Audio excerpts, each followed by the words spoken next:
Brandon Benefield, Gerard Bonner, and Diana Michelle.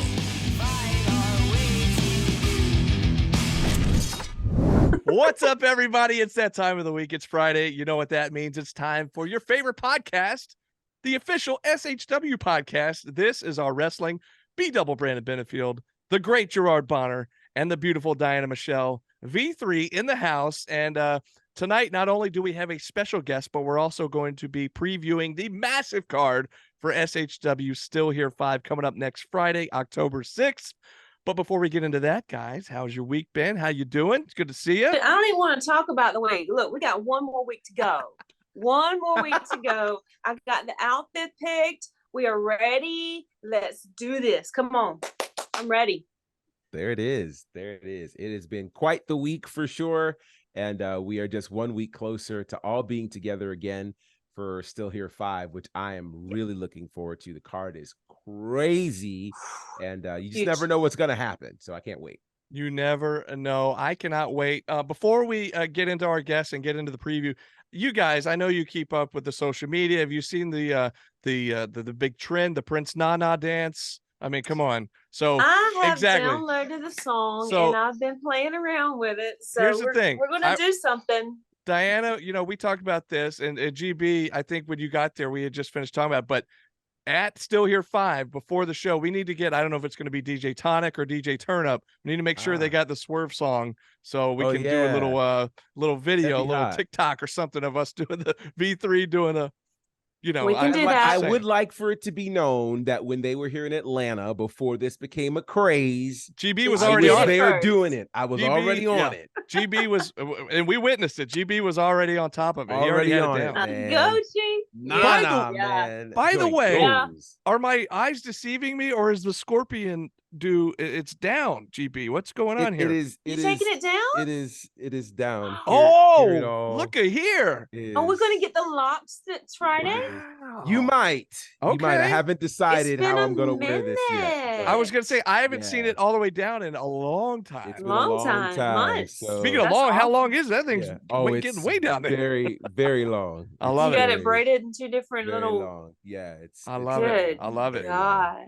All right. So see, you got to show up next week, folks, because you never know. You never know. You never know where I'm going to have my hair. What kind of hairstyle we got going on. It's going to be incredible. But before we get to next week, we got a very special guest.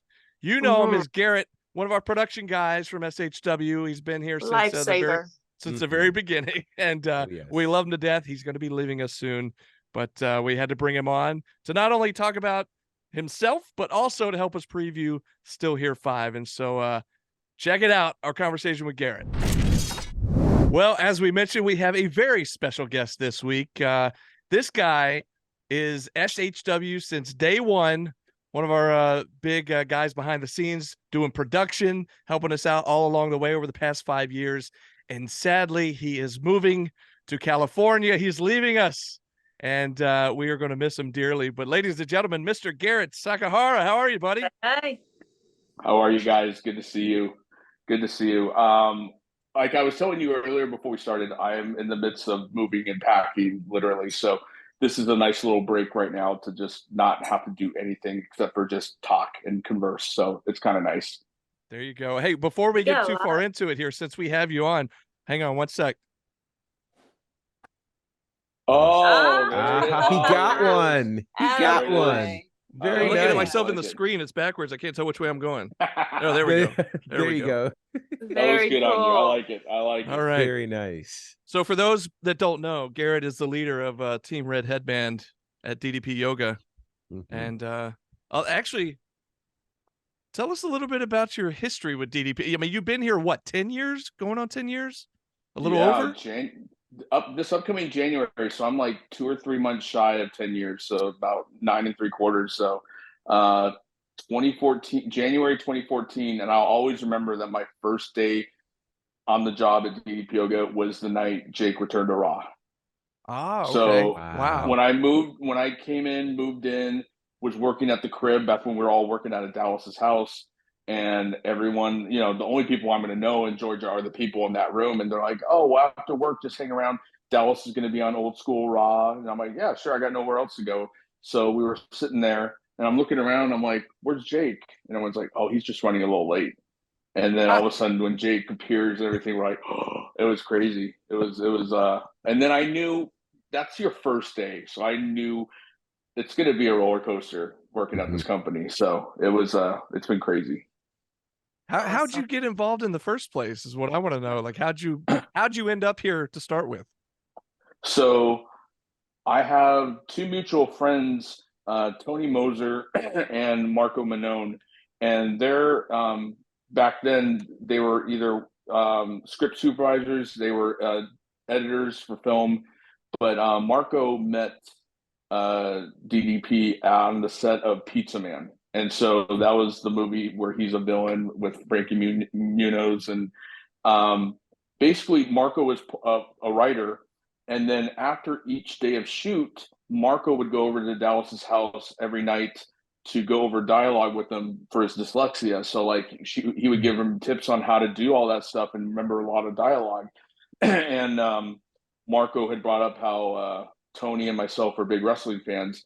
And I just remember Dallas told Marco, well, are they weird wrestling fans or are they wrestling fans?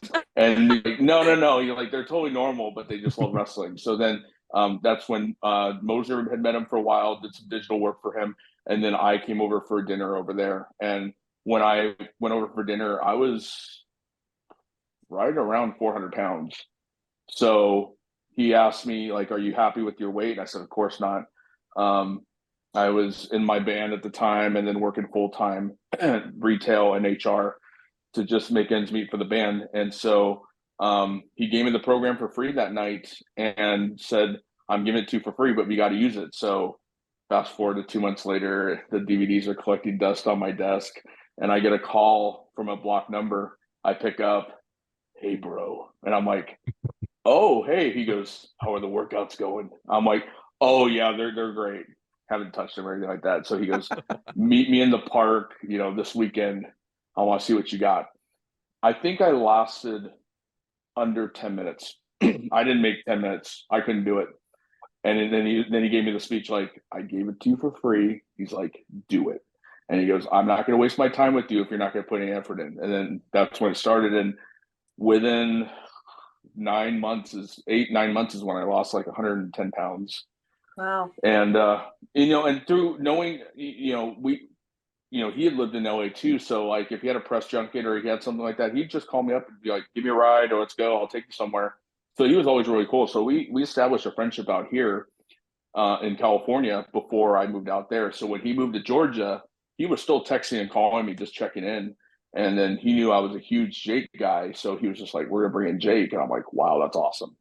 And he invited me and Tony out to the crib. Maybe it was August of 2013 to stay for a weekend. And that was back when it was literally just Jake, Scott, and Dallas at the house. And I didn't realize what he was doing, but he was basically testing us. How are we going to act around everybody? Are we able to, not mark out and stuff like that? So it was after that is when he basically offered the job to Tony. Tony had just moved from Hollywood back to Washington State, where he was born and raised. So he didn't want to do another move. So he passed. And so then I took the job. And my dad was going through like his cardiac issues and everything like that. So pretty close to after I got out there is when he got his heart transplant. So they offered me the job in like August and September. And I told them I can't leave now. So luckily Steve and Dallas were just like, take your time, when you're ready, come out. So, I mean, they didn't have to do that, but it took me about another 3 months. And then in January is when I came out there to move full time. Wow. It's amazing. And then it's just been chaos ever since. So let's talk about this, because obviously you mentioned obviously moving in to take care of Jake, and this is all during what we now know as the filming of the resurrection of Jake the Snake. Talk about your role during that particular process, and what were some of the things you learned in participating and watching that whole ordeal unfold?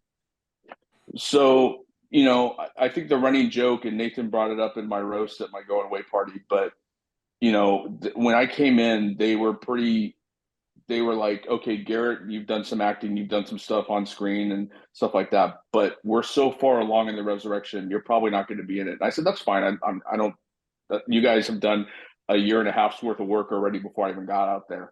So for me, it was like, I initially came in as a video editor who had not done video editing. They had known I've done some small stuff here and there. So it's just funny how it all just changed. But within a little while, they're just like, they put me in charge more of social media, PR.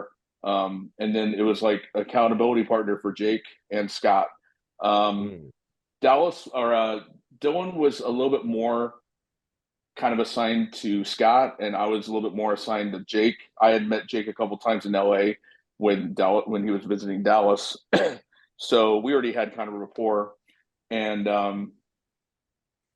it wasn't easy. I mean, because when you come in and they're like sitting down and telling you like, okay, you saw this guy, you grew up watching this guy on TV, but you're babysitting, and he's going to try to do some stuff, and he might try to sneak around and do some other things. So, so where Jake and I are now, I mean, it's family now, but back then there were some times where you would work a full 40, 60-hour work week and then get on a plane and travel with Jake so he can do appearances. I mean, exhausted. And there was a couple times where like we would go to the airport and then they were like, you have to be on him like a hawk. And like sometimes he would just run to the bathroom and I'm like, great. So I mean, again, to be candid about it and everything like that, yeah, there was definitely some tough moments. And there were definitely some times where I had to, you have to be the narc because that's your job. You have to report back to Dallas. And if there's any kind of fishiness going on or any kind of things you suspect or anything like that. So, and I think that's the great thing about Resurrection is it turned into such a fairy tale ending, but man, the process was not anything but a fairy tale. So to get to where it is, I think when we all went to Park City and then we were in Slam Dance and showing that movie, I mean, I think all of us got so teary-eyed because at some point we're just like, we never thought it would get to where it went to and how it ended. And, and Jake now, it's like, man, I could easily say the last 7.5, 8 years, I don't even worry about him anymore. Because even back then you would go and you're just kind of like, well, we have the N abuse, we might have to use it. But now it's like, it's not even a thing. Like, I think the fact that he rekindled relationships with a majority of his kids and, the grandkids and everything like that, like, it's not even like the temptation for the drugs and for drinking isn't even a thing for him right now. So it's like, he's doing so well. Wow. So I'm curious because this gets into kind of something that I think is so large, so you had the opportunity to participate as a client for DDPY. Then you get to watch literally this change and save lives. For you, what does that feel like for you to be a part of something where like we're not guessing and extrapolating with marketing numbers that maybe this might say, you're seeing this literally save lives. How are you feeling about that? It was such a cool thing to be a part of that and still be a part of it. I'm not on the payroll anymore, but I'll always be connected to them. I left on such great terms and they're just like, you can always visit, you can always come back and do workouts on the app and everything. But, Dallas, when he sat me down pretty quick, and it was around the time when people were like, you should be certified. And it was like, that wasn't even a consideration for me. And so Dallas, once I started to do the reps and I had to go through some terrible classes, to like really figure it out. Stevie Richards had left.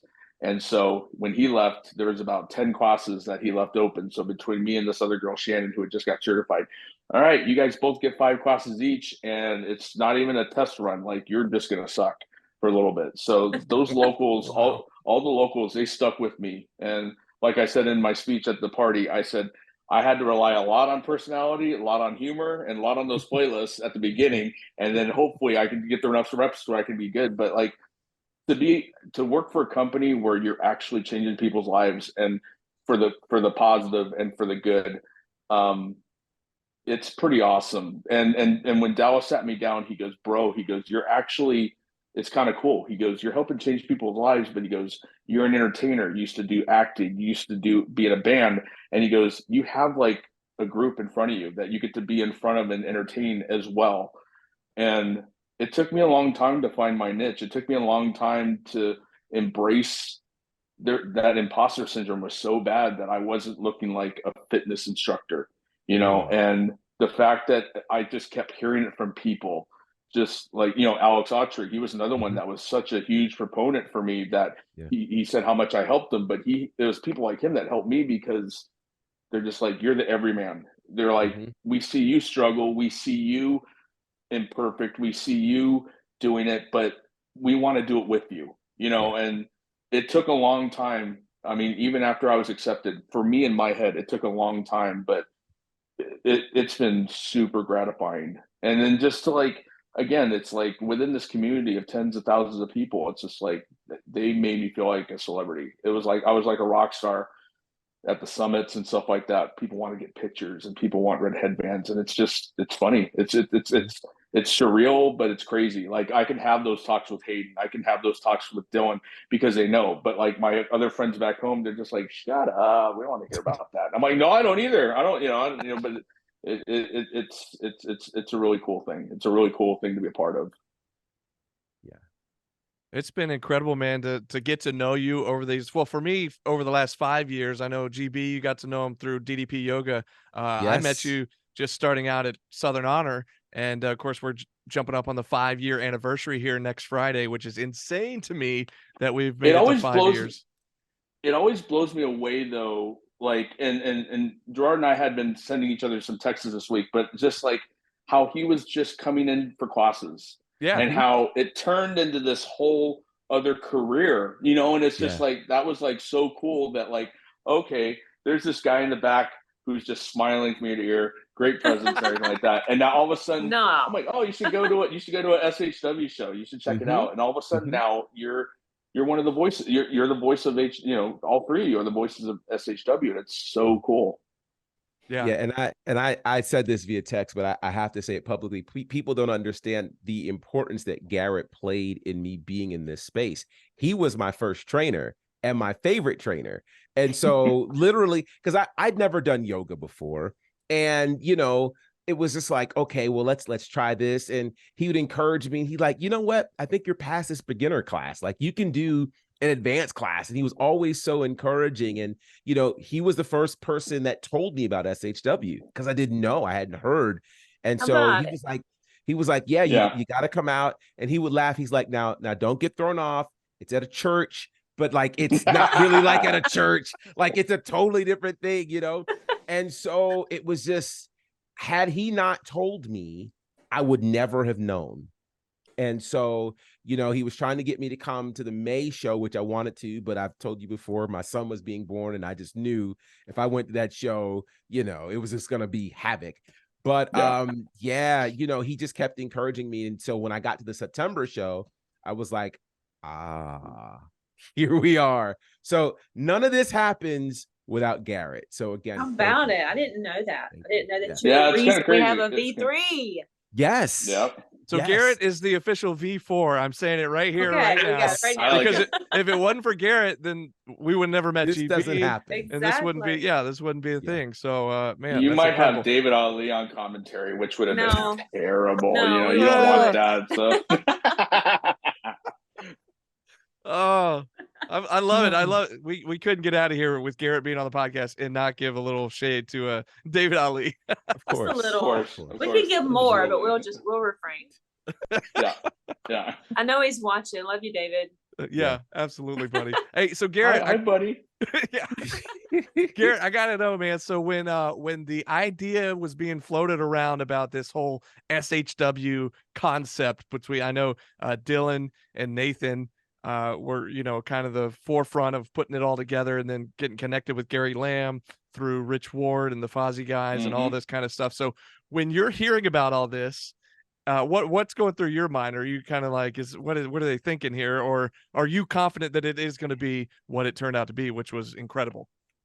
I think hearing about it a lot and the origin of everything was pretty amazing, because we all know Dylan's passion. We all know the work ethic, what he puts into it, the time and the, you know, everything. And Nathan loves wrestling. Nathan and I always said, and Nathan's doing it, Nathan and I aren't workers, but like, we love wrestling so much that we'll make it work. Like, we respect the industry so much that if I wasn't as like my age, if I was a little bit younger, maybe I would have done it. But like, I'm made of glass now. So even if I took manager bumps and everything like that, it was kind of nice to just be a part of the video production and a part of even like the writing of it, you know, a little bit of it. I mean, obviously 99% of that is Dylan, but like, just to be able to bounce ideas off of it back and forth. We had known Rich Ward for a while, and he was so energetic. And whenever we talked with Rich, whether it was music, whether it was wrestling, we were always on the same wavelength. So I'm like, if Rich is, you know, doing the meeting and introducing us to Gary Lamb and everything like that, like, I think it's going to go well. So, and it's funny because when I met Gary, like, and like I told him this, that first meeting or two, I'm like, I have that HR background and I'm a poker player, and I'm sitting there and I'm like, I don't know if I like him, you know. And it's like, and now, and we laugh about it now, but like the first look, because it's just, I get him now. And it takes some people, there's after one or two meetings they get it. Some people it takes like a year or so to get it, you know, get Gary. But once you get it, I'm like, oh yeah, no, like, he's great people, but he's so blunt and so honest. But that's what I love. And I think knowing that and people stay within their lane. Like, Gary's the promo guy, Gary's the money guy, but he knows he's not like a wrestling guru like Dylan is. So the fact that everybody kind of stays in their lane, you know, Nathan brings the video production and all that stuff and everything. And now that he's wrestling too. So it's, everybody had a distinct job and everything like that, but it just worked really well. So I had been here, you know, 5 years. So it had been 4 years of just going to indie shows with Dylan, whether he was a regular or we were trying new places. And, you know, he would just sit there and be like, man, what if we had our own thing? If we had that video, we have the video production capability, we have the look and everything. So the fact that it was able to come to life, and 5 years later that it's still going strong. So, I mean, it's like I wasn't a partner in it and everything like that, but being part of the beginning process and everything, like, I'm super proud of what Nathan and what Dylan, Gary, Rich brought to the table and everything. Yeah. So it's such a cool thing. Very thankful for that. Yeah, absolutely. And what's so cool about it, and like I said, getting to know you right off the bat from the very first show all the way through now, it's been 5 great years, and just all the other different people we've met along the way that have become part of the family. Like, you know, Kyle, one of your other production guys back there in the back, you know, he's one of our guys now, and it's just getting to know him and become good friends. And like so many people, it's like, I say it every month, every show is like a little mini family reunion, you know, it's like our time to get to go to the action building, go to Canton and see all of our people, you know? So it's just, it's amazing. The community, you know, Gary always talks about building community, and it really is kind of incredible how SHW, this brainchild of Dylan and Nathan and a lot of you guys came together, and now it's like this, it's just a thing that has to happen. Like, if it wasn't here, I can't even think about it not being here, you know, like, it's been such a big part of our lives over these past 5 years. It's just crazy, man. So appreciate you for all you've done for SHW for sure. No, I appreciate it. And I think another cool thing about our show is, sure, we have people where we'll announce, oh, Raven's doing a meet and greet or Butterbean's doing a meet and greet, but we're not that monthly show where you have to have a name every show. The fact that it was like homegrown to get AC Mack, to get Owen Knight, to get David Ali, to get Danny Jordan, to get these people that people are like, we don't care if there's a huge name on the bill. And it's like, and then that gave us the room where it's like, we could have these surprises, or we could have, like you can have David Arquette, you can have like, like just Dallas DDP coming in and stuff like that, and Jake coming in. And, it's like, there's been so many memories and moments in 5 years and everything like that. Like I told Dylan, because like there are times where like Dylan will sit there and he's just like, I'm tired, I don't know if I want to keep doing this. I'm like, right. What would you do? Like you would be at home, like just like, whatever. But I mean, so it's been at moments I'm like, oh wow, we're at year 5. And in the moments I'm like, there's no way we're at year 5, Right. so Yep. Yeah. It's crazy. Yeah. Pretty incredible. I'm curious, since you have been here for 5 years, what are some of your favorite moments from the 5 years? Because you've had a very interesting perspective in terms of what you've been able to see and experience. Man, I mean, off the bat, and it's not just because it was Jericho and Omega, but for SHW 1000 to build a hype to get 1,000 people and only have Cody as like the name, Yeah. And I think Canton speculated about Jericho. They had no idea about Omega. So, and I think I can't remember if you guys remember this, but I was on high octane stress that night because I remember third or fourth match in, my computer crashed. And I remember when my computer crashed, I was freaking out, couldn't find my cursor, nothing. And then on the monitors, it showed my desktop. And on the desktop, it showed the music. So I had to scroll up real quick so you don't see Omega and Jericho on there. Right. And then, so we got it fixed. Now we have 2 matches left. And now I can't even enjoy the moment because I'm like, don't crash again. Don't crash again. Right. So, right. Looking back on that YouTube clip and seeing how it panned out, and I still get goosebumps every time I click on that footage. I still get goosebumps with the lights out and everything like that. But like that one was such a huge moment, and to have like that Avengers Endgame face off of the faces and the heels, like it was amazing. So I mean, that was a moment. I think just seeing like, you see like, Austin Theory, you see like Lee Johnson, you see, Captain Sean Dean, you see these people going on to bigger and better things and everything like that. So it's crazy that like also, Dylan played a part in a lot of people's careers too.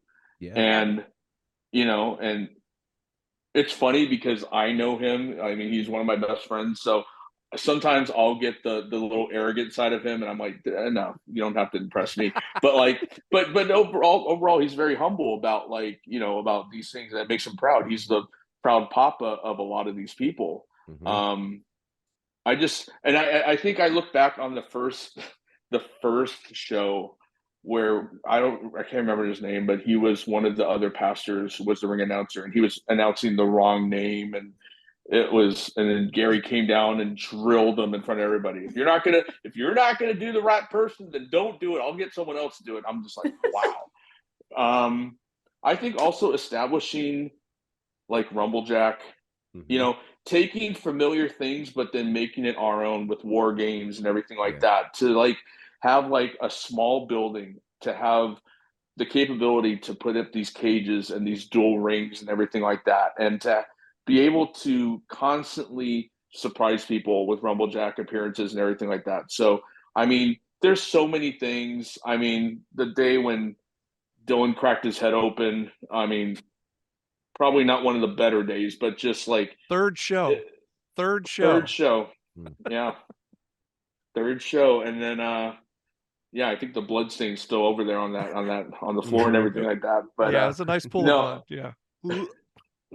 I think, I mean, also you got to put Danny going through the wall, putting the hole in the wall with Lindsay Snow and everything like that. I mean, there's so many things where if I really sat there and like, I mean, I could go over like 100 things. It can easily be a top 100 moments of SHW easily. Yes. But I mean, I feel like there's something in every show that you can take out of. We're just like, I can't believe that happened, Right. So. Yeah. Well, on top of all those memories, we're about to make a whole lot more because next week, our big 5th anniversary show. And if there's one thing that I'm most sad about, it's the fact that you couldn't wait one extra week before you left town. You're One gonna more miss week. you're gonna miss SHW Still Here 5, but that's why Who's we going wanted to keep me straight? Who's going to be Right. texting me, telling me there's changes and when to do? Because I'm lost without you. But that's, of course, one of the main reasons we wanted to have you here on this podcast. One, to kind of bid you farewell as you go on your new journey, but also so you can help us preview this amazing stacked card coming up. We have 9 huge matches, 5 of which are actually championship matches. And then on top of that, DDP will be in the house doing a special meet and greet for the fans. And if you'll recall, you just touched on it earlier, Garett, DDP was at the very first show back in October of 2018 as he presented the SHW title belt for the first time in front of the fans. And man, what a moment that was. My first night ever on commentary, didn't have any idea what I was doing. And if you go back and listen to it, which I don't recommend you do because it's awful. But anyways, it's me freaking out, just going crazy. Just going absolutely crazy because we didn't know DDP was going to be there, So it's crazy insane. Is he teased us too. He was just like, I'll make it if I can. And the fact that he Ubered, I can't remember why he didn't drive himself, but he Ubered to Canton. Wow. I didn't know. And again, it's like it wasn't until I think Dylan saw him that he was like, oh my God, like we had no idea. We just kind of wrote, and he always just. No, so he's just like, you'll have a great show, but maybe I'll show up one of these days. And then he showed up, and it's like, okay, that's awesome. So, again, I think you have Jake, you had Scott at the time, you have Dallas, you have Buff, you have so many people that will genuinely put over, our promotion. Not because they're friends, but because they can sit there and watch. And I remember when Scott was there a couple times. He would sit there and tell us at dinner later, and he would just be like, he was sitting there and like he's not like cutting anything, but he's just observing, and he's just like, he would always give Dylan his dues. Just be like, dude, he's just like, and there'd be so many times, and I'm sure Dylan may have said this, but I remember WrestleMania 31 when we went out there, Scott kayfabed us and didn't tell us he was walking out with the NWO. But Dylan was telling Scott, leading up to this and everything like that, he told Scott what the finish for Mania 31 should be. Have Seth come out and cash in. I love wrestling. I wouldn't have thought of that. And at the time, Roman had nuclear heat. Brock had nuclear heat. You weren't going to get anybody was happy. So the fact that you had a heel in Seth Rollins, music hits and the place goes insane wasn't even a thought because he took that awesome RKO from Randy in the daytime. Right. And then he cashes in. Dylan predicted that. Dylan called that. And so Scott was just like, he'd be like, that's pretty good. And then he would put it out on Twitter. Oh, he's like, I thought that was a great finish, but it was actually Dylan. So it's like there's been a couple of times where Dylan would tell Scott to finish, and then Scott would go to Twitter and say, "Here's what I'm thinking." It's amazing. So that's great. I love that. Okay, so while you're here and before you head off and you leave us in the dust, we got to have you here to help us preview this massive and off into sunset. For your sake, because you won't be able to see it in person. And so this is your opportunity to kind of go through the card with us and give us your take on all these matches. So like I said, 9 big matches here. I'm going to start with one that we just found out earlier this week, or it might've been last week, that there's a new stipulation here. It's going to be Todd Sexton and Gunnar Miller. But the new stip is that the end game is barred from ringside. And not only that, we also found out that, and we also found out Corey Hollis will also be barred from ringside. So we'll finally just get a one-on-one matchup here. And I know Gunner's chomping at the bit to get his hands on Todd Sexton, as it are most of the SHW fans, because ever since he showed his true colors from being a backstage official to all of a sudden, he's formed this secret group behind the scenes that we didn't know about. But since I'm on the topic, now I'm going to wound up about it.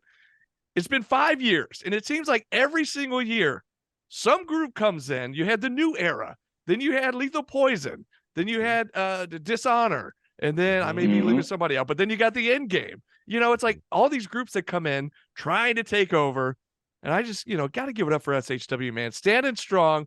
Nobody's been able to take us down from the inside, so hopefully it stays that way here coming up at SHW. Still here 5, but Todd Sexton, Gunnar Miller, your thoughts? Anybody? It's going to be a bloodbath. It's going to be a bloodbath because we all know Todd relies on whatever posse he's with. And if they're not there, I mean, it helps that Corey's not going to be there.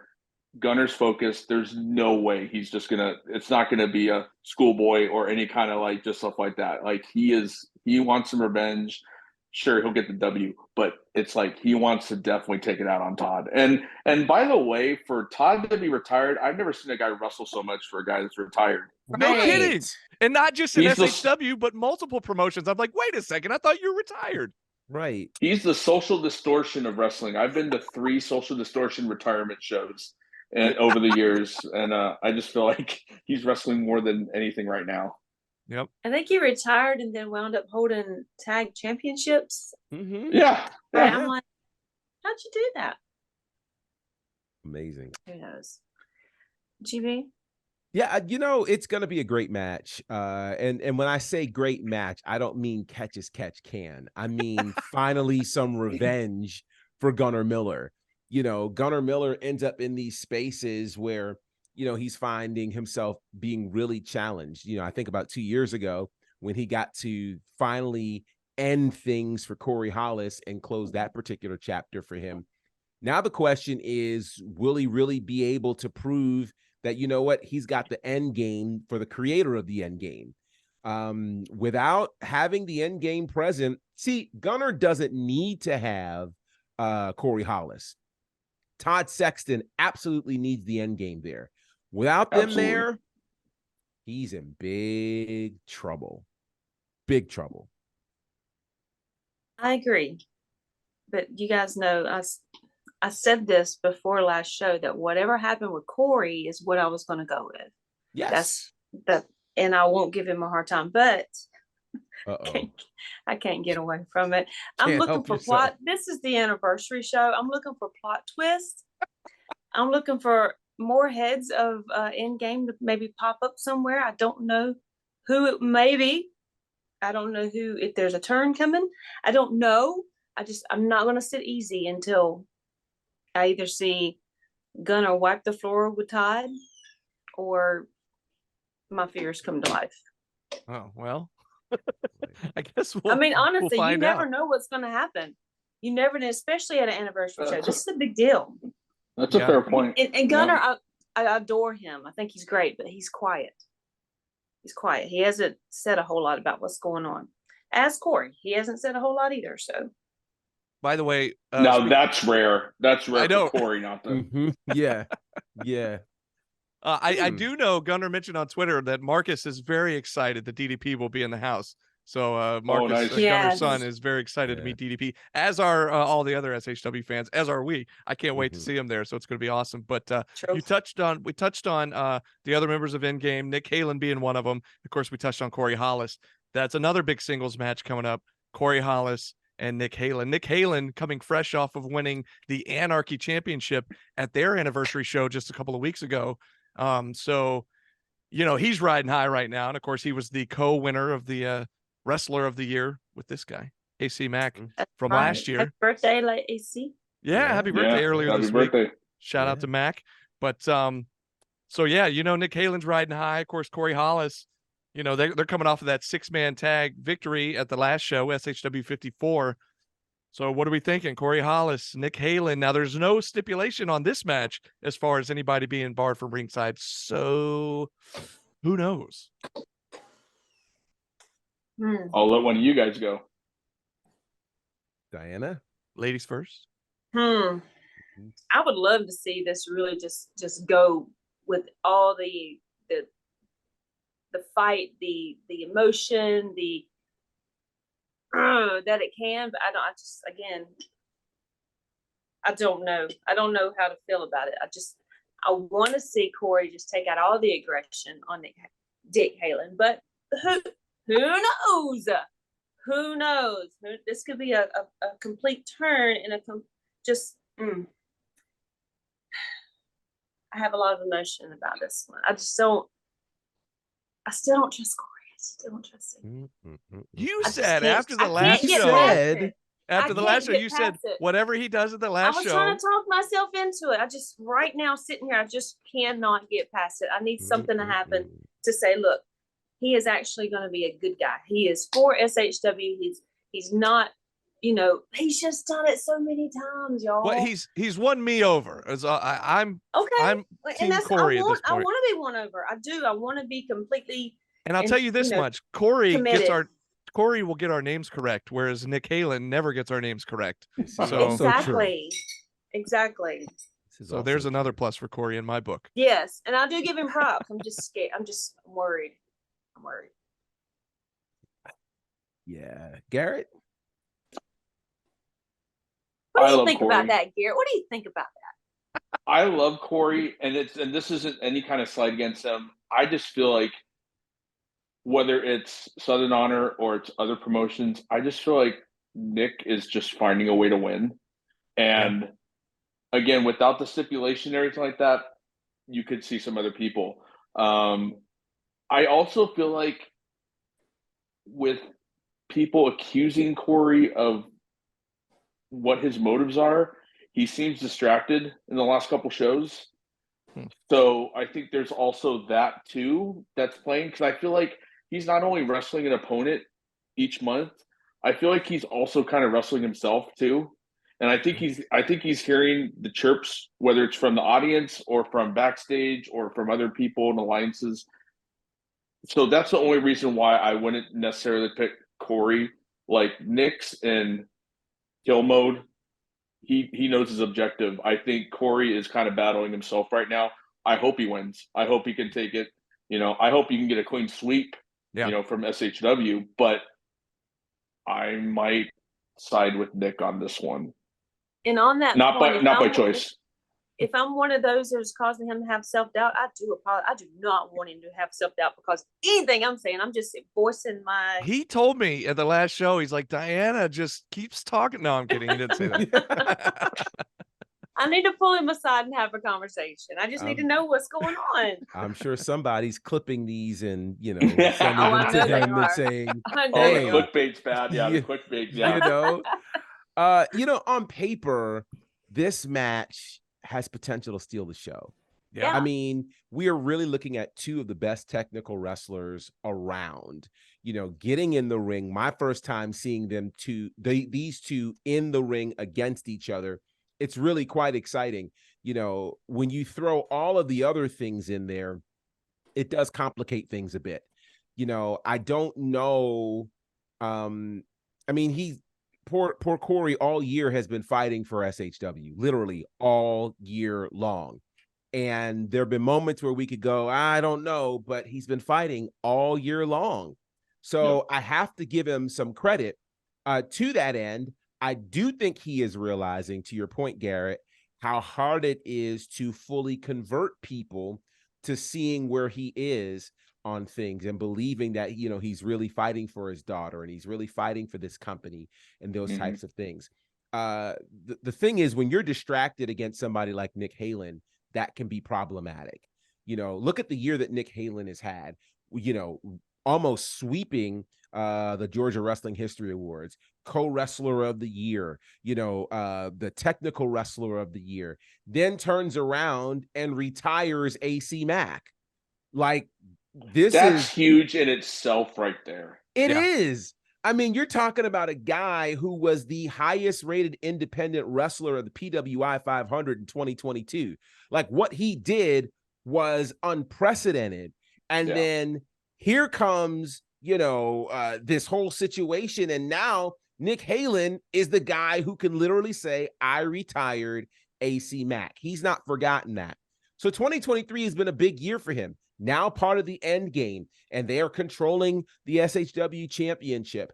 I think where it seems like it's a no-brainer for Todd Sexton to lose his match, I think it's not a no-brainer on this one. But I do think that since it seems like there are no stipulations and anybody can show up if they need to, I think the end game may or may not show up to help ensure that they get a win for this one. So, yeah, it looks like for me, I'm going to lean toward the guy who can't get our names right. Yeah. It's, it's like Garrett said, you hope for a clean sweep, but I just don't know. The end game is so dominant, and they're coming off a loss in that 6-man tag last month, but still, like you said, GB, they control the SHW title with Judias being the main man right now. So I don't know. It's going to be interesting, but moving on down the card here, a match that has been in the making for the last several months. I would dare say ever since Movie Mike showed up in SHW, this match has been in the making, because ever since he got here, he's had his eye, this infatuation with Ashton Starr. And of course, we talked about it already, but if you saw at the last show, he put out that music video, if that's what you want to call it, getting some Eminem vibes from that one. But and then, seeing a couple of another video that was just released earlier this week, kind of recapping the history over the last few months. But Ashton finally giving in and saying, you know what? You got my attention. I'll see you at Still Here. And as the social media post said, it'll be lights, camera, Ashton at SHW Still Here 5.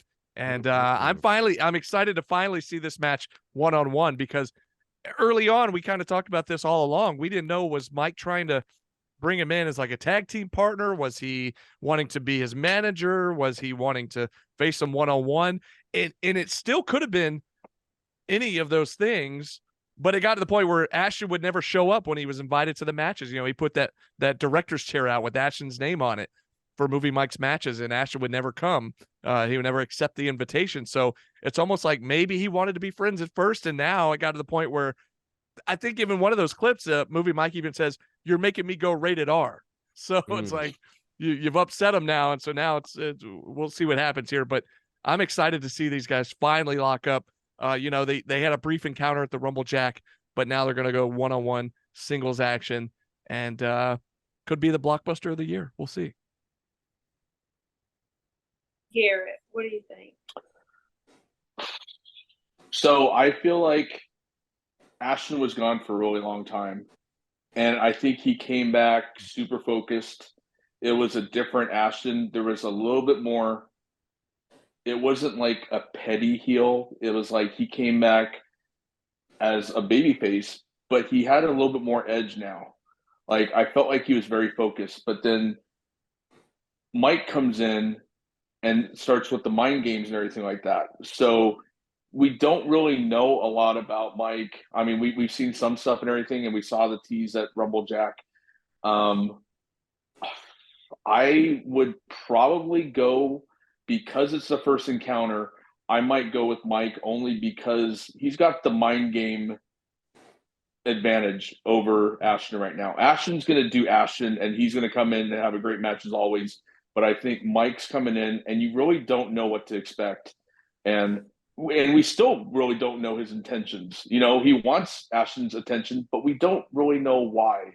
So I think the motive and everything like that, I think right now, who's to say if they do like a return match or they have other things, they have a feel for each other after this first match. But I think off this initial match, I might go with Mike. I can see that. Yeah. Y'all know how I feel about this. And I'm gonna say it again. It's a whole single white female feel. It is. I don't know if he's stalking. I don't know if he's got a crush. I don't know if he wants to be his partner. I don't know if he wants to cook him dinner, take him for a ride, I don't know what his deal is and what his infatuation is with Ashton. I think Ashton has had many opportunities to just sit back and watch what Mike is all about, what he's kind of, getting a feel for things. I don't really know if he understands how crazy Mike can seemingly be, because he seems a little off his rocker, if you ask me. But again, this could be a plot twist, and I think maybe Ashton is preparing for that. This could go from a love story to a thriller to a horror movie in a second. So, I mean, I'm going for Ashton, but I just don't know what to expect in this one. Every good movie has a plot twist, and we'll see. Does. Have you guys ever seen the Netflix show called You? Yes. Love that show. Love it. This is giving me You. This is what I'm getting. So bad in my life, but yeah. I mean, like, it is one of those spaces where, I feel like Movie Mike has told himself something. Somehow he told himself, this Ashton. Yeah, talk about the voices in your head. Yes. Like, Movie Mike he's created this entire alternate universe.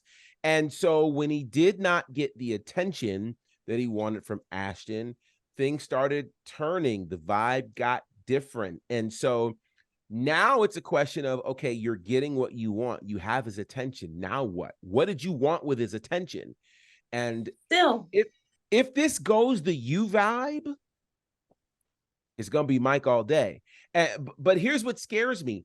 I'm not actually sure that Mike wants the win. I think Mike wants the attention. Mm-hmm. And he'll be glad that he managed to get Ashton on the biggest stage that SHW has. And that to him might be the win. So whatever he gets in the process, this is what makes this match dangerous.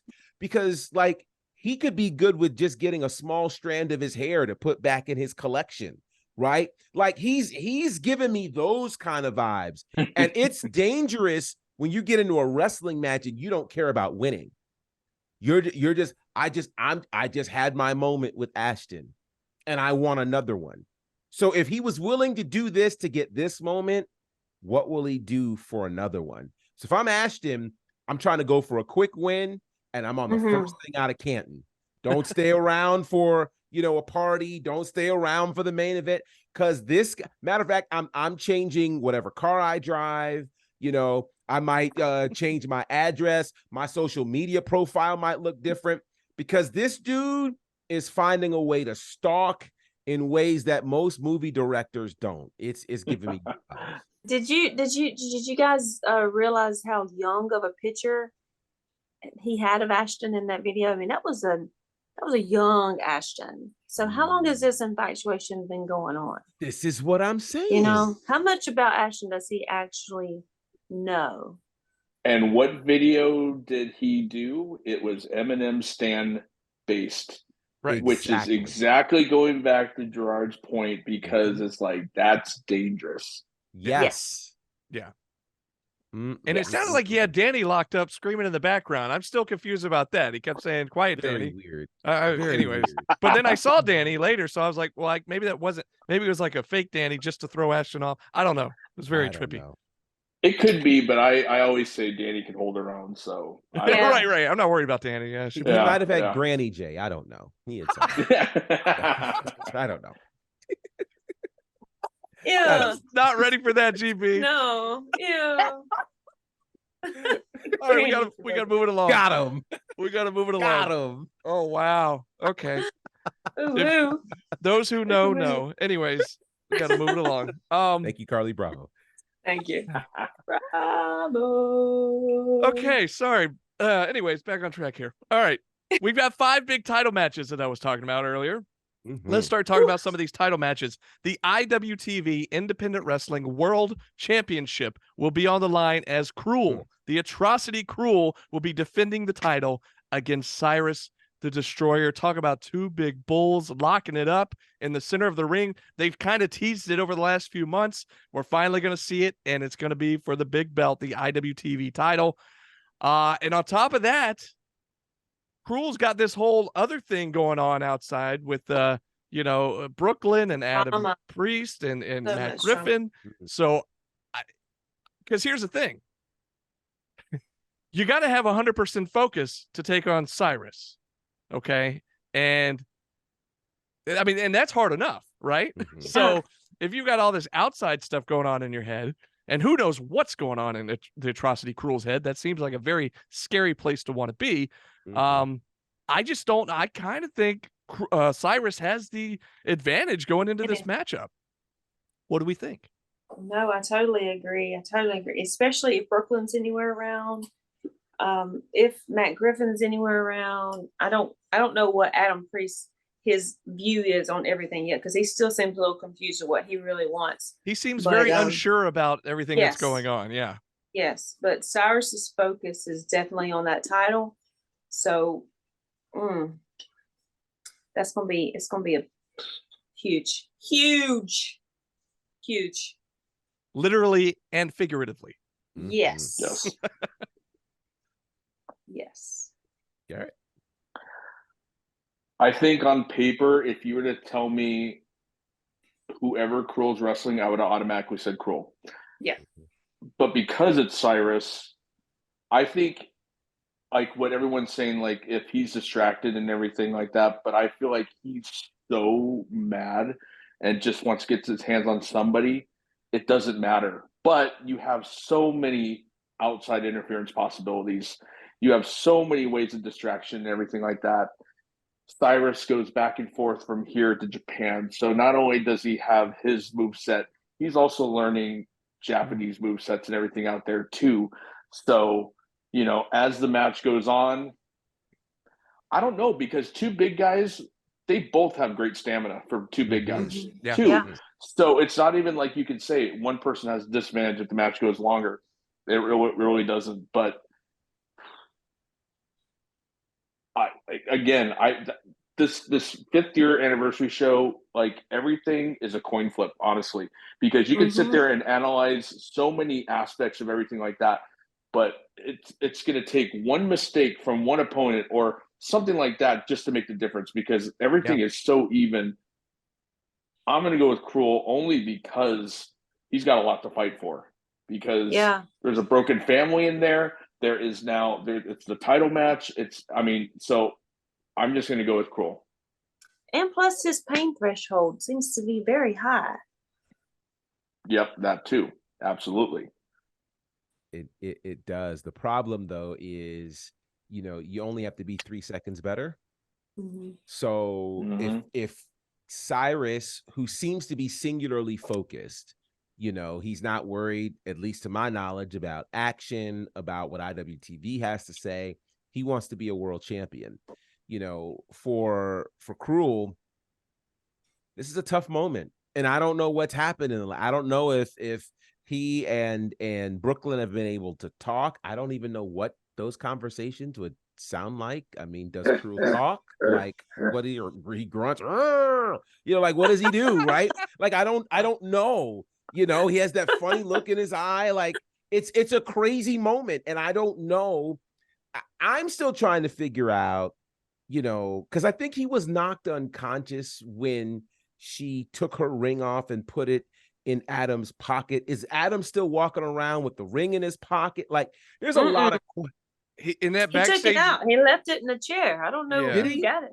When So they we did got that a missing backstage ring. in the backstage video after the match or after the show, he that's what I was saying earlier. Like he still He's seems kind of torn. unsure about what all is happening, whereas Griffin and Brooklyn seem to be like on the same page. And you know, he took the ring, he put it in the chair, and then that's all we know from there. So who knows? Let us not forget that it was Brooklyn and her tyrannical reign over SHW last year that assisted Cruel in becoming the SHW champion. Brooklyn has proven that when she wants something, she usually gets her way. So if we're in a moment where she does not want Cruel to be the IWTV World Champion, she will do whatever she needs to do to make that happen. And so we could be looking at a new champion unless, imagine this, Cruel can find a way to neutralize Brooklyn if she even shows up and she brings her friends along. Who knows? Yeah. And you know, I'll tell you what real quick. I'm sorry to interrupt, but we were talking about some of my favorite moments. I'll tell you what wasn't one of my favorite moments is when Cruel came over and beat the crap out of me and Kyle.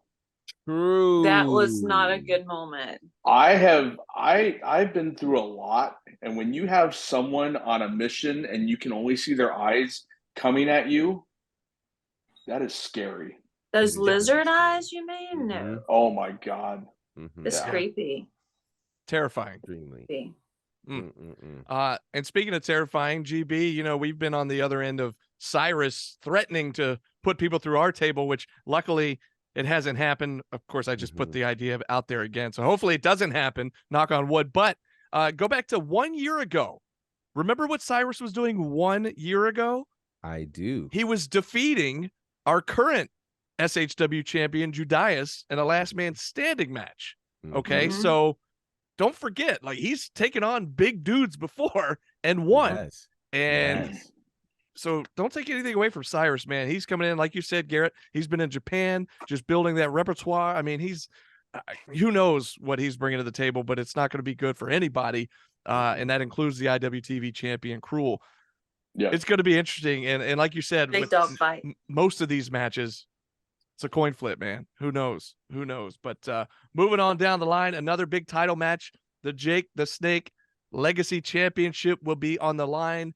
After 2 successful title defenses thus far, Chip Day decided to up the ante a little bit and challenge 5 men to a matchup where we're going to have a 6-man challenge.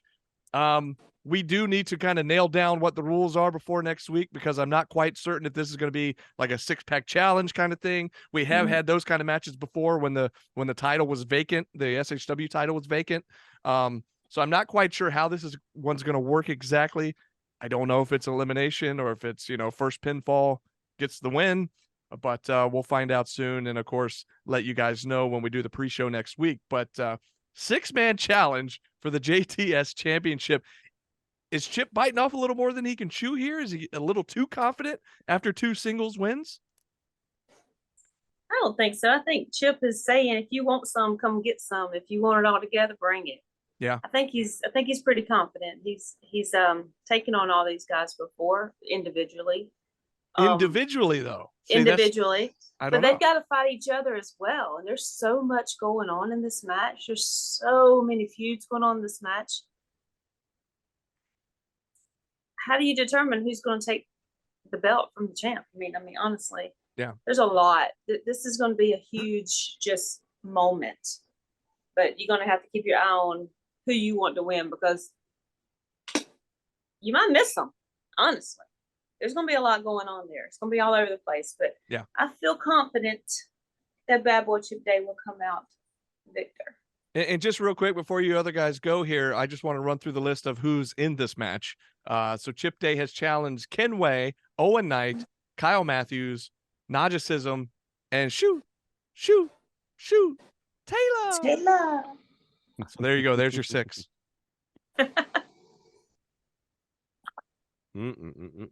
I am a huge fan of Chip Day, whether he's a heel or babyface. Technically sound. He can brawl with the best of them.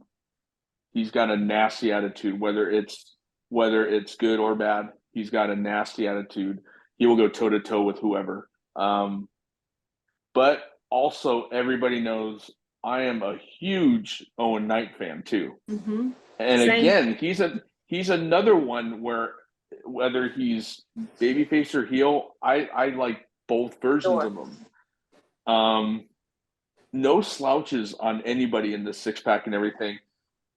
I just feel like I'm kind of going with Diana too. I feel like Chip's gonna find a way. It's not champion's advantage for this type of match, but I just feel like he can do. If anyone can do it, Chip Day can retain on this. Garett, real quick before you go, GB, I just have a quick question for Garett. I know you said you like him both as a heel and a face, but my question is, do you like him just a little bit more as a bad boy? I'm just curious. So, well, you know what's funny though, as I'm thinking about all my picks, I think I picked all heels, which I don't like, because I'm not that type of wrestling fan where it's just always heel, but I just think the matchups that you're presenting, I love Owen Knight as a heel. Okay. The only reason I asked it's because when I first saw Owen Knight, he was a heel. Yeah. Long time ago. And I told Dylan, I don't know who that is, but that's my favorite indie wrestler. Yeah. So like, even before I met Owen, I already told him, I love your work. And he was just like, oh, he had no idea who I was when we met, but I'm like, dude, I love your work. And then he became a babyface. I'm like, okay. And I'm like, God, he's just as charismatic, and like, people are all about it. Like, he can totally get the crowd behind her, everything like that. So, but I do prefer the heel side. I only ask because longtime viewers of this podcast know that Diana leans towards the bad boys, and so not all of them. Bad boy Chip Day specifically. I love me some Chip and Owen. Those are my bad boys. I love them. What you gonna do? To clarify, I like heels because they're heels, not because I like the bad boys. I'm just putting that out there. I'm just putting. Maybe our motives are a little bit different. yes, and I do love Bad Boy Chip, and I do love Bad Boy Owen, just because the whole attitude, the way they work, the way they just, I love it. And heels have more fun. We all know that. We all know that. True. All right, GB, you're up. Sorry, I took a big left turn there. Had to bring up the bad boy thing. Anyway, we gotta talk about it.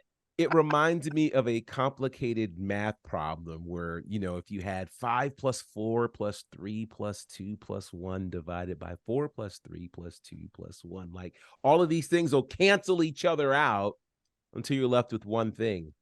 And I think that's what we're going to have next Friday. I think everybody's about to cancel each other out, and Chip Day could be your last man standing. Still the Jake the Snake Legacy champion. I thought you were about to bust out a Steiner math promo on me. Oh, no. We do real math over here. We've got math degrees. We do real math over here. All right. Get my calculator. Moving on down the card, yet another championship match, this time in our women's division. And not just our women's division, the NWA women's division, as the World Women's Championship will be on the line. Kenzie Page returning to SHW to defend against SHW Day One. Danny Jordan has her chance at NWA gold here. This is going to be awesome. The fact that it's taking place in an SHW ring. I'm thrilled that this is going to be happening. This is going to be amazing. Yeah. So I can't wait. And it's anybody's guess. There was a video release. It might have been yesterday or some point earlier this week, kind of a promo video about this. You heard a little bit from me and GB in that video. And we talked about the first time they actually fought each other in SHW was in November of 2019. The show was SHW 14, just a singles match, and Danny Jordan in that match got the win. Fast forward 4 years. A lot has changed for both of these ladies. They've moved, a lot of different things has happened in their careers. I mean, look at Kenzie Page is now the NWA Women's Champion, and Danny, of course, has gone on to appear on big shows, big stages all over the country, and but she's been SHW since day one, and I know the Action Building will be thrilled if Danny can walk away holding the NWA Women's Championship. But again, she did get that win on Kenzie 4 years ago, but again, Kenzie's done a lot of growing up and is in a lot bigger space at this point in her career. So it's anybody's guess. Again, the coin flip, Garrett, the coin flip. Who knows? Exactly. What do we think? Thank Garrett. I remember that first match. That was probably one of my favorite women's matches at SHW. Agreed. I thought back then that was so evenly matched. And it's funny when you see footage of Kenzie then and now, it's like Kenzie looked like she was like 14, Right. But I mean, they hit hard. I mean, that match, I was, you get like a huck chop or anything like that. But that match, I found myself doing the one eye, and I was cringing a lot because there was like back suplexes on the right on the apron and everything, and that was brutal. Yeah. God, it's such a huge stage, and it's such a huge thing. And again, it's not just because, well, she roasted the hell out of me at my roast, so I didn't appreciate that at all. But I'm going to go with Danny just because Danny has been craving women's wrestling, women's competition, women's division. So I feel like she knows that an NWA title shot isn't going to just come everyone. It's not just, she can't take it for granted. So I think she's going to reach into her bag, and I think she is going to like really get scrappy if she needs to and do anything she can for a win. So nothing against Kenzie because she's and she's doing amazing things right now. But I guess I'm pulling more for Danny, but I think Danny's coming. I think Kenzie's a real deal, no doubt. Just watching how she has grown and developed and just became Kenzie in NWA. She's the real deal. For Danny to possibly win this title could open up so many doors and so many opportunities that she is just wanting and desire and just so close to, just hadn't been able to get over that hump to get where she wants to be. This is going to be a fire match. It is. It's going to be a phenomenal women's match. I'm personally just excited to be able to announce an NWA title match. I mean, we've done NWA Hall of Famers, WWE Hall of Famers, Rock and Roll Express, but an NWA Women's World title match. I grew up on NWA, so it's special to me. Yeah, it's extremely special. There are a lot of things at work here, but I want to bring a date to our remembrance, and that is July the 2nd, 2021. Here we go. You know what the significance of that day? What was that? That's the last day that Danny Jordan lost in an SHW ring. She doesn't lose very much in Canton. She doesn't lose very much. It's a rarity. Now, I should mention who she lost to. That would be the one and only Great Rekka Tahaka in about 45 seconds. But the point is, she doesn't lose. Who didn't see that coming, by the way? I knew that was coming. It's by the way, GB, real quick, since we have a special guest here, what did you consider Rekka? My queen to be. Garett jumped in on it. She is indeed the queen. Shout out to Rekka. But the point is, Danny doesn't lose very much in SHW. It's a very rare moment. You know, it kind of reminds you of those sports franchises who don't lose at home. You know, you rarely see Brett Favre, lose at home. You rarely saw the Patriots, and Tom Brady lose in the Super Bowl. These are the kinds of things that don't happen very often. And then you add the NWA Women's World Championship to this. I think if this match happens almost anywhere else in the world, Kenzie Page has the advantage. Yeah. But when you're talking about in SHW, in Canton, at the Action Building, literally the home of Danny Jordan, it's going to take a real banana peel to happen for Danny Jordan to lose this match. I respect Kenzie Page, but I think the NWA better prepare themselves for a misdemeanor of a world champion. It's going down next week. Misdemeanor. Yeah, I mean, talk about home field advantage. I mean, it's our biggest show of the year. Dare I say a biggest show ever, being our 5th year anniversary with all these huge matches. The hottest crowd we're going to see in the Action Building. Pretty sure all behind, at least 99% behind Danny Jordan. Kenzie may bring a few fans with her, and that would be fine. But I just feel like Danny's going to have that home field advantage, GB, to your point. So I am nervous, though. I'm nervous because I hope this doesn't put too much pressure on Danny. Because the one thought I had is, what happens if she loses? What happens if she loses? She made this challenge. It's her finally fighting for a world championship, which we've all wanted to see. What does she do? Where does she go? So it's almost must win for her. Yeah. I will say this. Good point. If that happens, I know one thing's for sure. Garett will be glad that he's in California, because otherwise she would totally take it out on Garett. I'm sure. For sure. So, well, anyways, but let's hope that doesn't come to that. At one point, she said she wants to move to California, and I'm like, no, let me be. I'll come back and visit every once in a while, but don't move to California too. You can't escape. You can't escape it, Garett. Right. I know. Has she ever punched you like she's punched Brandon, though? All right. We don't need to talk about Oh, my God. Yeah. All right.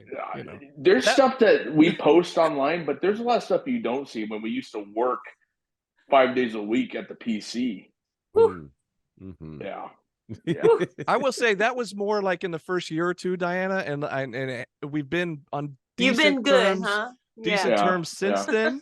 And so I hope, because the 5-year anniversary is coming up, that's not going to bring back, memories of like, hey, let's do this just because it's a 5th year anniversary. You're like, whoa, wait a second.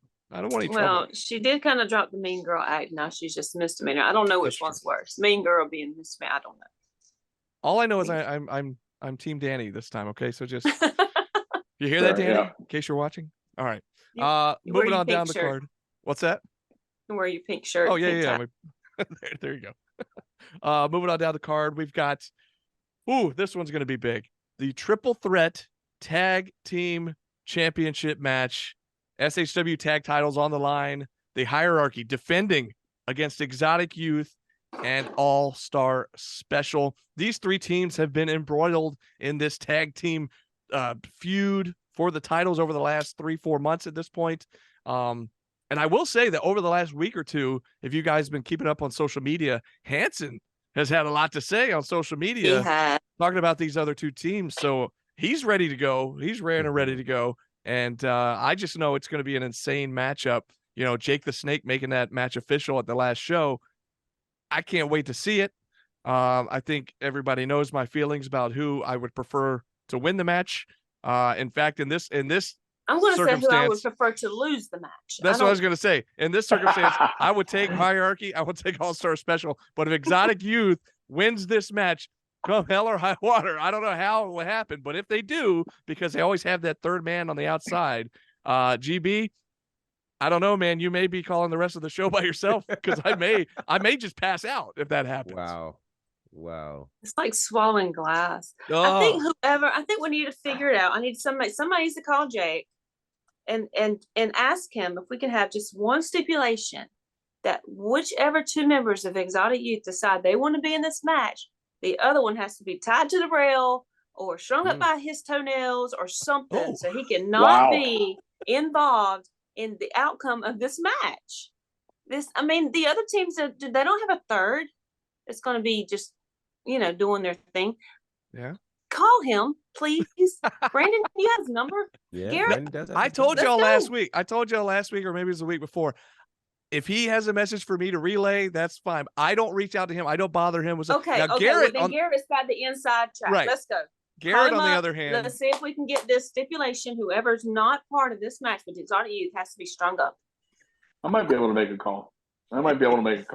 If you could do that for me as a parting gift, something to leave me with, that would be awesome. I would love you. Do all 3 of you want the sure way to get booze from me? What? Or from you to me? Yeah. I am a fan. Please don't hurt my feelings. No, here's the thing, Garett. I was gonna say, here's the thing. GB has done his best over these several months to remain as unbiased as possible. I have let my feelings be known. Diana's let her feelings be known. But yes, I see where you're going with this. The whole state of Georgia knows my feelings. Yeah. No, that's true. It's I love you too much, Garett. I could never boo you, even though I just disagree with where you're going with this. I respect you, but good God. No, you know what it is? I see on the daily and I see show day how bad they harass you guys. So yes. I understand why you guys feel the way you do. It's genuine. For me, they leave me alone and I just kind of observe and I watch and I snicker. Now, if it was me that they were harassing and doing all that stuff too, I probably would have a different view like you guys have on them. But I feel like they find a way to win. They do, because they have this third person. Pretty. It's never pretty. God, this match is a good one too. I feel like toe-to-toe, hierarchy and All-Star Special, they have, but it's like Exotic Youth has that little, we find a way to win. That third person. That's why I put them not even at a disadvantage. They're right there with them because of what they provide. So maybe if I make a call to Jake, maybe that happens. I'm not sure. Well, what I do know is one way or the other, this is going to be an incredible match. And it's hard to pick them. But one thing's for sure, on paper, Exotic Youth might look like an underdog, but they're really not. No, they're not an underdog. They're really not. At the same time, All-Star Special finally wants to have a fair shake at the title that they were robbed of. And then you have the scenario of the hierarchy, who has been hitting it on all cylinders. They have been dominating tag team wrestling in this state. So yes, this is going to be tough. I have a hard time betting against Joe Black, especially at a Still Here anniversary show. Yeah. So this is going to be something. This is going to be really, really something. We're going to see, well, potentially Joe Black and Huckabee in the ring at the same One time. more time. So, and we know what happens when that's happened in the past. So, oh yes, the fans win. It's going to be a good one. I come out of there tired watching them. I can't even imagine how they feel, but just behind a computer screen, I watch them and I go home. I'm like, oh, the chops. My chest is sore. Oh. Yeah.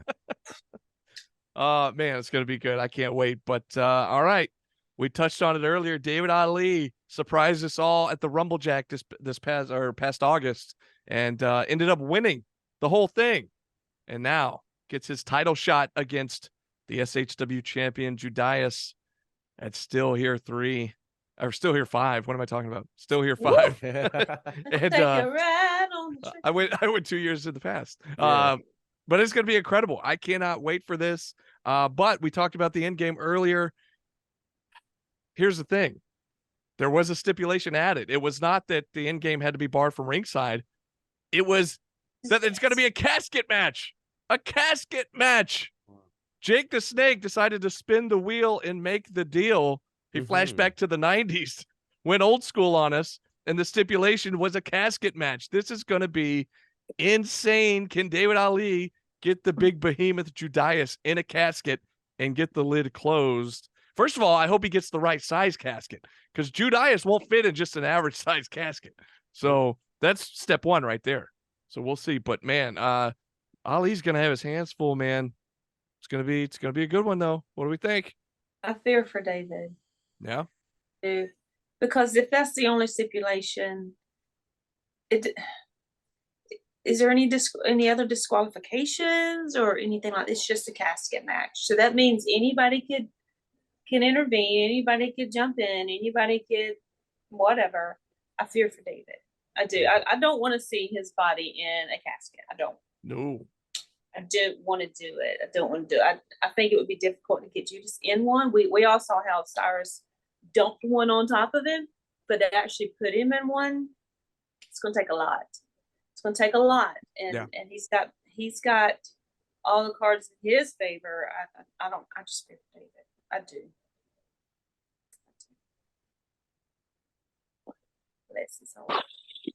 I see Garett. I see the wheels turning. I want to know I want to know what's going on in Garrett's head right now.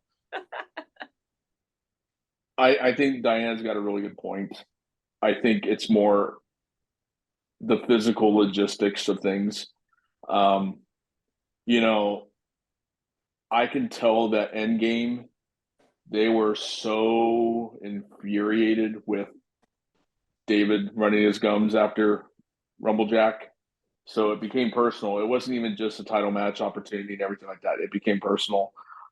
We saw the implications of that show where we start out to David's carcass coming out and just getting obliterated.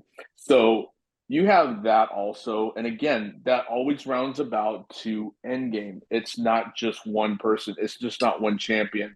You're facing 3 people, 4 people, so that's the problem. Also, sometimes David can, I think with this, you have to have, David and Goliath. But I think sometimes Judas can, when he wants to slow down the match, he will slow down the match. Yeah. It's not about David can control the tempo, because after a little while, you're naturally going to get gassed. So I think in this instance, if it doesn't end quicker, then, advantage goes to champion, I think. We all saw how he brutalized Corey. Boot after boot after boot to the face. Yeah. I mean, True. That's huge. Yeah, I'm actually nervous. Usually when you hear of stipulations of this nature, it seems like it would favor the challenger. I think in this case, it would have been better if it could have been a one-on-one match. The casket element is so different because, you know, we've seen that David can pin Judas. We've seen that. But can he get him down and then get him into a casket? That's the tough part. It feels like David would absolutely need help. And I'm not sure, based on how the night goes, will there be help available for him to do that?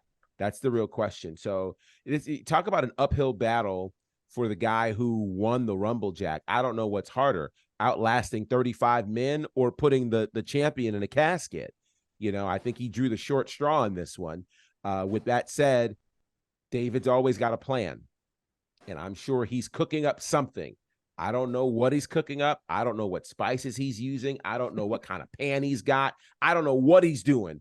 But what I do know is he better have a massive plan, because you didn't go through Rumble Jack and go away and all the things to come back and lose on the biggest stage. So this is going to be a very interesting moment for David Ali. Can he, and that's the real question, can he manage to somehow get Judas down long enough to then get him in a casket? That's the thing. If you get him down, you need a crane to pick the guy up and put him in the casket. This is going to have to be strategic. When he goes down, he's going to have to go down in the casket. It's going to be hell trying to get him in there.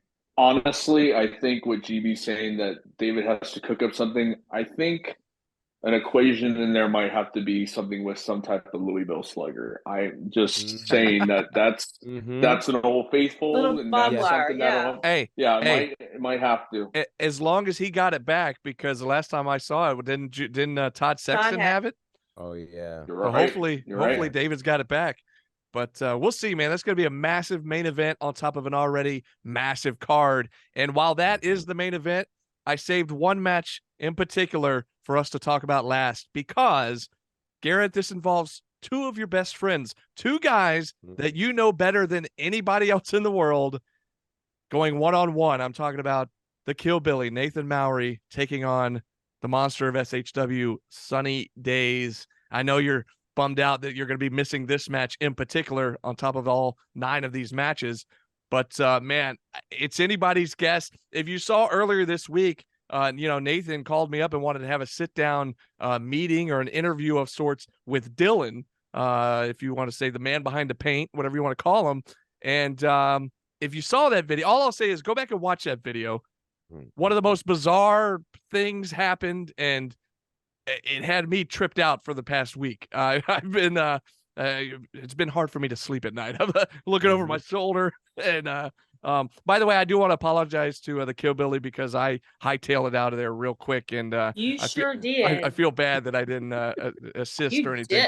But I mean, it was terrifying. I sit behind a commentary booth. I do not get involved in the ring for himself. That's right. SGB, he knows. I know. GB knows well. I know. Speaking of Big Red, anyways, that was in the past. I don't want to talk about it. I don't want to bring up old stories there. Anyways, but Garett, I saved this one for last because, again, you know these guys better than the rest of us, better than anybody probably. And get your thoughts on this epic matchup between the Killbilly and Sunny Days here, man. You know what's weird is I never heard of either of them. So. Oh wow. Okay. No. You know what? It's funny yeah, exactly. It's crazy. It's crazy, the dynamics of the relationship. It's crazy where it's gone to. It's crazy how it got to this point. It's personal because it's a matter of respect now. Nathan was always a nice guy. Nathan was always the yes man.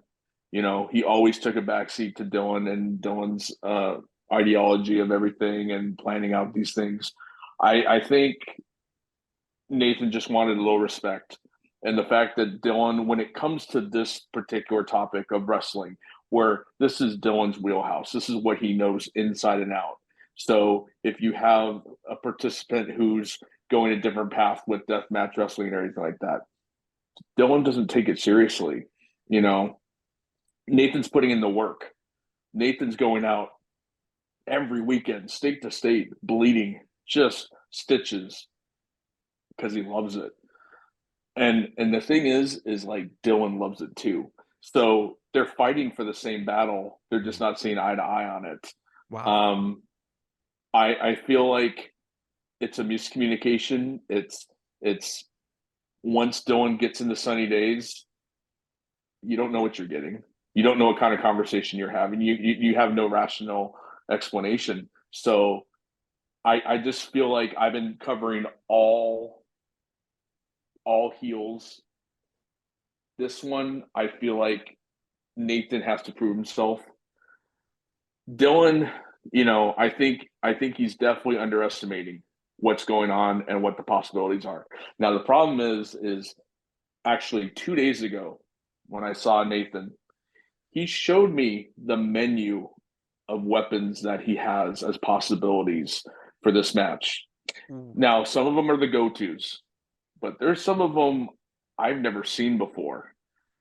And obviously, Dylan and Nathan aren't talking at work. They're keeping their distance.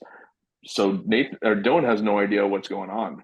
So I think there's an element of surprise. There's an element of, I think there were two things that my eyes, as big as I can get, as tired and everything that I am, I saw that. I'm like, oh my God. Like it might get crazy. So I think with the element of surprise, the element of underestimation from Sunny Days, I'm going with the Killbilly.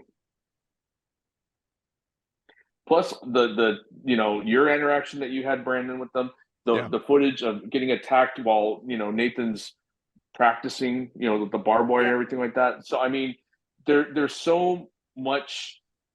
There's the revenge factor is there. So I just think Dylan is just underestimating. I just it's going to be a bloodbath, I think. Oof. I think it's definitely going to be a bloodbath. Definitely. We all know how ruthless Sunny Days can be. We've seen him in the craziest matches with all the weapons and all the blood and gore and all the craziness that he can do. I agree. I think that Nathan is looking for that respect. I think he's going to have to take Sunny Days down, and not only take him down, but hurt him and let him understand that this is what he loves and this is what he wants to do. And this is the wrestler that he wants to be. And he is going out all over the place, doing all kind of great. We just saw him. There was fire with Cruel in that match with Cruel. Blood, glass, Speaking of which, before he got to that match, he was in the hospital. He was already stitched up. We saw him the other night. He was stitched up. He's willing to go through so much pain and just I guess personal injury just to prove that this is what he wants, because he does love it. And he wants the respect from his friend or so-called friend as he gave him when he was trying to become a wrestler, doing all the things he wanted to do. So it is a respect thing. But I do think it's going to take more than just winning this crazy match. He's going to have to take him down and hurt him to get him to realize this is for real. You can see this is not just, I want to become a wrestler. This is what I want to do. It's going to take a lot. I'll butt in one more time before GB gets in. I think this is kind of like what GB said about Mike and Ashton. I don't even think Nathan needs a win. Right. He doesn't need a W. He just wants to see Dylan bleed. He wants to see he wants, I don't even know if he wants a handshake. He just wants that respect. So again, that's what makes it even more dangerous, is when you don't even care about a W, When you hit them so hard, they know that they know. Yeah. The question is, how do we measure a win? Is the win the 1, 2, 3, or is the win that you're left laying? Right. And I think that's the thing, unlike David versus Judas, where you think about the size disparity, where I think things get made up in terms of size is just the willpower and the imagination of the Killbilly. The things that he is able to do the places he's willing to take himself. I mean, let's not forget that just a couple of months ago during the Rumble, Jack, he set his arm on fire for a flaming elbow. Right. Like what? Who does that? You know, so oddly enough, on sunny days. And so I think things are going to get very, very interesting. And if Sunny Days isn't careful, he's going to realize he might not be the only monster in this match. And that is going to be a problem. And not every monster needs a mask. Well, in fact, the unmasked ones are the most dangerous. They may both end up in the proverbial crimson mask by the end of this matchup. We'll find out. It's a given. It's a given. And the thing is, you talk about Nathan not being afraid to bleed. We've seen that. We've seen him in the deathmatch scenes all over the country. Well, we mentioned I don't know if this was on the air or were we talking about this before the show, but it was when Sonny went head first through that table at the third ever show and left blood, the stained floor in the action building. I mean, so he's not afraid to bleed either. So it's just, there's no telling. We do know for sure that this match will have no rules, and there's absolutely no telling what these guys will put each other through. And to your guys' point, I don't think the win's important. I think it's just the amount of damage they can do to the other to earn the respect. And so we'll find out. But man, it's going to be an amazing show. There you go. 9 huge matches. And don't forget, we mentioned DDP will be in the house. Arrive early for a special meet and greet, get a photo, get an autograph, spread the word, invite all your friends, come early, take the day off, tailgate out in the action building parking lot. It's going to be incredible. And we cannot wait for you guys to join us. But more importantly, Garett, we are so excited and thankful that you joined us right here tonight. And we are going to miss you so much. And man, we love you, buddy. Thank you for joining us. No problem. Thanks for having me. And it's been a pleasure. It's been a fun 5 years. It's been a quick, fun 5 years. And I'm coming back. I'm coming back to visit. I'll plan it around shows and everything like that. Yeah. So yeah, you haven't seen the last of me. I'll be making some Georgia visits for sure.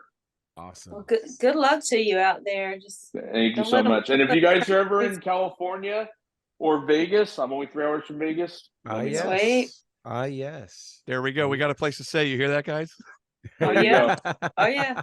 Oh yes. You let me borrow some of his money to gamble because I don't do that. By the way, speaking of which, did I just see that your mom walked away with $20,000 the other night? $20,000. Amazing. And the best part about it is she thought, because she usually plays penny machines, she usually, and she thought she'd won 200, and she goes, "Why is there a hand pay thing?" Because my buddy Josh and Dylan were over there. I was a couple machines over, and they're like, "I think you won $2,000." And she goes, "Oh, that's nice." And then the attendant came by and goes, "Oh, this is a good one." And she's like, "I mean, $2,000's great," but then it was Dylan who goes, "Annie, I think it's 20,000." And then that's when she almost had a heart attack. So insane. My mom is so good at it's like, how are you good at gambling? No, you're not good at gambling. You just are lucky or at the right place at the right time. She has that reputation. So everyone wants to gamble with my mom. It's like amazing. That's incredible. That's funny. All right. Well, so if we go out there, you guys, you hear that V3, we're going on a road trip and we're going to take Annie with us. Yeah, you can't book me. You have to book my mom. Make sure we're going to see Annie. Yeah, that's what I'm saying. We're going to see Annie, and Garett can come along. Exactly. I can drive you guys. Yeah, that's great. Awesome. All right, buddy. Well, hey, I tell you what, we see all the boxes you got behind you. You got more packing to do, and safe travels on your trip out west. And man, like I said, we love you, buddy. We are going to miss you. Love you guys. And hey, that's going to wrap us up for this big episode, this big preview episode, and this big farewell Garett episode. But we will see you guys in the action building next Friday, right back here for the official pre-show for SHW Still Here 5.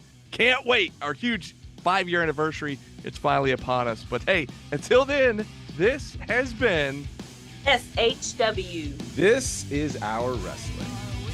Bam.